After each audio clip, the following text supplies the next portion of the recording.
আপনারা দেখছিলেন the here's ড্রামার গল্প। দ্বিতীয় পর্বের শুরুতে আমরা দেখতে পাই কিম টেন চা ইয়ং সাংকে নিয়ে ওর বাড়িতে চলে আসে। আর ওর এত বড় বাড়ি দেখে অবাকই হয়ে গিয়েছিল চা ইয়ং সাং, কারণ বিদেশে একমাত্র ও একাই থাকে, এত বড় একটা বাড়ি ও বুঝতেই পারে না। তারপরে ও ভাবে যে তুমি কোনো ড্রাগ ডিলার বা মাফিয়া বিজনেসম্যান নও তো। এবার ওর দিকে রহস্যময়ভাবে এগোতে লাগে কিমট্যান। ও ভাবে এবার বোধহয় ও ফেসে গেল, কিন্তু কিমট্যান ওকে কিছুই বলে না, বরং ওর একটা ঘর দেখিয়ে দেয় আর বলে তুমি এখানেই থাকতে পারো।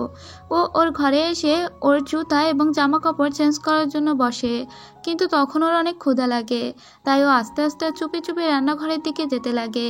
উপর থেকে কিম ট্যান এটা দেখতে পায় এবং ও দেখতে লাগে ফ্রিজে খাওয়ার মতো কিছু আছে কিনা।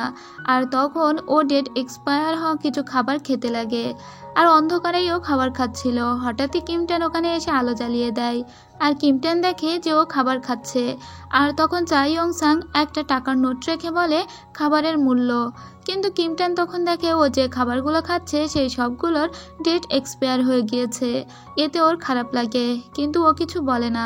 চা ইয়ং সাংও ওকে কিছু বলে না, তবে কিম ট্যানের এটা খারাপ লাগে যে ওর ক্ষুধা পেয়েছে, এটা ওকে বলতেই পারতো। কিন্তু চা ইয়ং সাং তো ওকে আর বিরক্ত করতে চায়নি, আর এবার ও নিজের রুমে গিয়ে বসেছিল এবং মায়ের সঙ্গে কথা বলে কান্নাকাটি করছিল।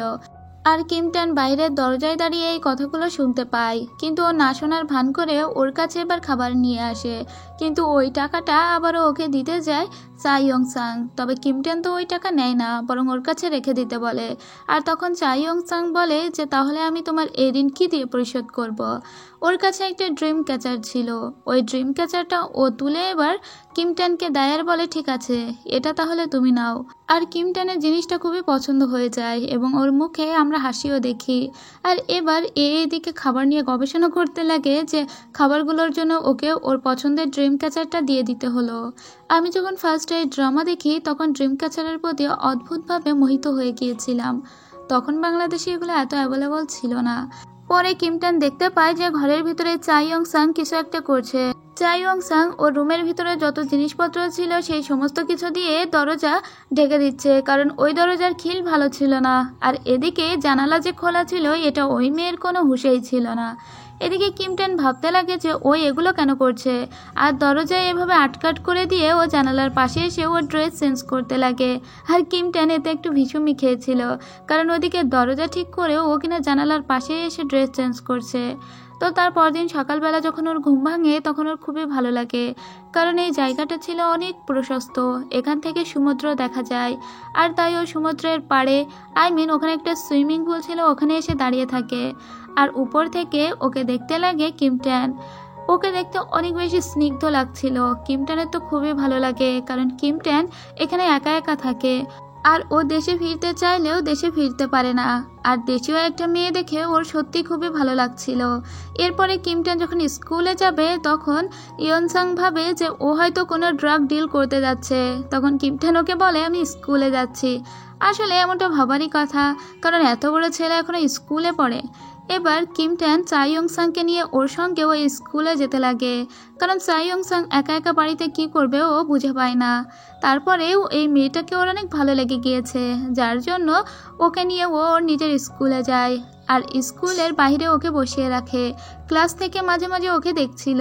এরপরে স্কুল শেষ করে যখন ওরা ফিরবে তখন চা ইয়ং সাং ওকে বলে যে ও চলে যাবে, কিন্তু তার আগে ওর ফোনটা হারিয়ে ফেলেছিল। আর সেখানে একটা লোকের সঙ্গে ওদের ঝামেলা হয়, আর পিছন থেকে দুইজন পুলিশ এবার ওদেরকে তাড়া করতে লাগে। তবে এত বড় মোটু পাতলো দুইজন পুলিশ ওদের ধরতেই পারে না, কারণ ওরাও অনেক দ্রুত দৌড়াচ্ছিল। এদিকে আমাদের ইউরায়েলকে দেখানো হয় ও কিন্তু কিম ট্যানের জন্যই আমেরিকাতে এসেছিল, কিন্তু কিম ট্যান ওর ফোন একবারও রিসিভ করে না। আর অন্যদিকে যেহেতু ফোন নষ্ট হয়ে গিয়েছিল চা ইয়ং সাংয়ের, তাই ও কিম ট্যানের ফোনটা নেয় আর ওর ফেসবুকতে লগ ইন করে, কারণ ও এখন ওর এক বন্ধুর সঙ্গে যোগাযোগ করতে চায়, যার নাম্বার ওর মুখস্থ ছিল না। ও ওর বন্ধুকে একটা মেসেজও দিয়ে দেয়, কিন্তু ওর বন্ধু তখন অনলাইনে ছিল না। তাই ও বলে যে কিম টেন, যদি পরে আমার বন্ধু এটাতে কোনো মেসেজ দেয় তবে তুমি অবশ্যই আমাকে জানাবে। আর এখন কিম টেন ওর আইডি দেখতে লাগে, কারণ ওই আইডিও এখনও লগ আউট করেনি। আর ও দেখতে পায় যে চাইয়ং সাং সবসময় দেশে থাকতে কাজই করতো, আর কাজ করার সময় বিভিন্ন ছবি তুলে ও ওর ফেসবুকে আপলোড করত। এছাড়াও ওর যে বন্ধুর কাছে মেসেজ দিয়েছে সেই বন্ধুকেও দেখানো হয়। এটা তো চানিয়ং ছিল। চানিয়ংকে দেখেই চিনতে পেরে যায় কিম টেন, কারণ ও চানিয়ংকে অনেক আগেই চিনত। চানিয়ংয়ের গার্লফ্রেন্ড সেটা ছিল সাবেক গার্লফ্রেন্ড কিম টেনের। এদিকে চানিয়ং যখন দেখে ওই টেক্সটটা, তখন ও বুঝতে পারে যে কোনো একটা বিপদে আছে চাইয়ং সাং। কিন্তু ও যখন চাইয়ং সাংকে ফোন দেয় তখন ওকে আর খুঁজে পায় না, ওর ফোন তো ওর কাছে ছিল না। এদিকে চাইয়ং সাং ওখান থেকে চলে আসছিল। যখন ও চলে আসছিল তখন ও একটা মেয়েকে দেখতে পায়। এই মেয়েটি আর কেউই না, এয়ারপোর্টে দেখা হওয়া ইউরায়েল। ইউরায়েল তো কিম টেনের বাগদত্তা, তার জন্য ও এখানে এসেছিল। ও ওকে দেখে বেশ অবাক হয়ে যায়। ইউরায়েল বলে, তুমি সেই মেয়েটা না যার সঙ্গে এয়ারপোর্টে দেখা হয়েছিল? তুমি এখানে কি করছো? তখন ও কিছু বলে না, আর বলে যে আমি এখান থেকে চলে যাচ্ছি। ইউরায়েল বলে, তুমি এখান থেকে যাচ্ছ, এখান থেকে কিছু চুরি করে নিয়ে যাচ্ছ কিনা তা কে বলতে পারে। তাই ওর লাগেজটা ও পা দিয়ে ধাক্কা মেরে ফেলে দেয়। আর তারপরে ও চেক করতে লাগে ওর ভিতরে কিছু আছে কিনা, কিন্তু ওর চেক করার ধরন ছিল খুবই বাজে। এরপরে বলে যে এর ভিতরে কিছু নেই, ঠিক আছে তুমি যেতে পারো। এতে চাইয়ং সাংয়ের খুবই খারাপ লাগে, কারণ এখানে এসে পর্যন্ত ওর উপর দিয়ে ঠিক যা যা হচ্ছে তা ও একদমই মেনে নিতে পারছে না। ও কাঁদতে কাঁদতে আবার ওর লাগেজটা গোছাতে লাগে। লাগেজ গুছিয়ে নিয়ে ও সোজা চলে আসে অনেক দূরে। আর এখানে একটা সমুদ্রের পাড়েও চুপ করে বসে থাকে আর চারিদিকের প্রকৃতি দেখতে লাগে, কারণ এই মুহূর্তে না ওর কাছে টাকা আছে না ফিরবার কোনো উপায় আছে। তারপরে ও একটা কাউন্টারে যায়, কিন্তু ওখানে গিয়ে ওর পাসপোর্ট দেখাতে পারে না, কারণ ও অলরেডি পাসপোর্টটা কিম টেনের বাড়িতে ফেলে এসেছে। কিম টেন তখন দেখে যে এখানে ইউরায়েল এসেছে, কিন্তু চাইয়ং সাং এখান থেকে চলে গিয়েছে। ইউরায়েল বলে, আমি ওকে তাড়িয়ে দিয়েছি। কিন্তু পাসপোর্টটা নেওয়ার জন্য এখানে আবার পুনরায় ফিরে আসে চাইয়ং সাং। আর তখন দূর থেকে ওকে দেখতে পায় কিম টেন। কিম টেন বলে, তুমি আমাকে না বলে কেন চলে গিয়েছিলে? যদি তোমার কোনো বিপদ হতো? ও বলে, আমি আমার পাসপোর্ট রেখে গিয়েছিলাম, ওটা নিতে এসেছি। তখন ইউরায়েল বলে, ওটা আমি ডাস্টবিনে ফেলে দিয়েছি। আসলে ইউরায়েল কিন্তু এই পাসপোর্টের ব্যাপারে কিছুই জানে না। আর ও ওখান থেকে কোনো কথা না শুনেই দৌড়ে চলে যায় পাসপোর্ট খুঁজতে। আর এদিকে কিম টেনের ফোনে তখন মেসেজের রিপ্লাই করেছিল চানিয়ং, আর এটা দেখে ইউরায়েল।